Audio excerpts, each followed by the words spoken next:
Greetings from Ten Benevolence. I'm Zeniel Villanueva Esquera.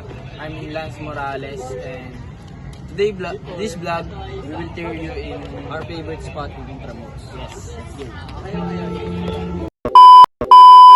Now we're going to Cathedral Church.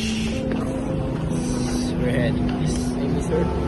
And while we're heading to Cathedral Church, mapupunta tayo sa San Agustin Church. It is one of the most historical church.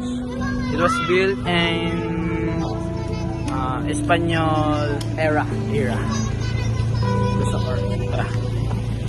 Let's go. And now, here's the 7-Eleven. Here, there's a lot of people inside. Yes. We're heading. Makikita ko na yung cathedral. Don't Tagalog, bro. I'll just say Taglish. Not pre. We go in cathedral. We will go here in this place. I will explaining it. Okay, go. In this statue, there's a woman holding the baby, and the baby is dead. Behind these people, there is the war, and the other side, you can see a girl, a figure. She was victim of rape, and this place is.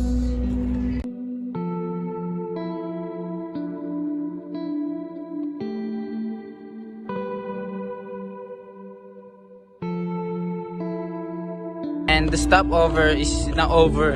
We will go direct to. We're going Cathedral. And now we're in Cathedral Church. As you can see, it's so massive church. It is one of. Uy, pakita mo ako. It is the one of the historical church in Philippines. Take a look. Bad news. Sarado na. It is closed now. It's 7 p.m. Yes, 7 p.m. And tutur na lang namin kayo in this place. Yan, sa mga tawag yan pre. Bazaar. Stand. Bazaar. Yes, stand. Let's go.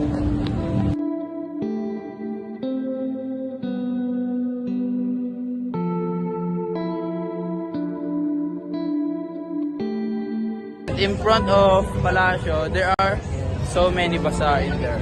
Yes, sa stand food, where people, couple, family, friends used to wander. And yeah, and see there's a lot of food stand here. Sa burger, footlong, tiramisu, and cake. Keychains. It's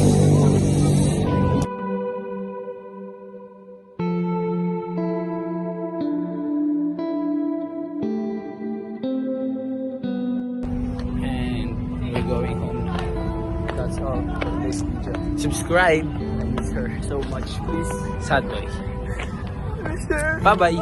Bye ka na to. I think I miss my wife. Bye. Peace. Bye. Shout out sa'yo. Lalaki ka. Ikaw na pala. Make her happy the way I used to be. Burst! Multi. Talagang pasok na pasok kada tusok. Bay na, tol. Bay na.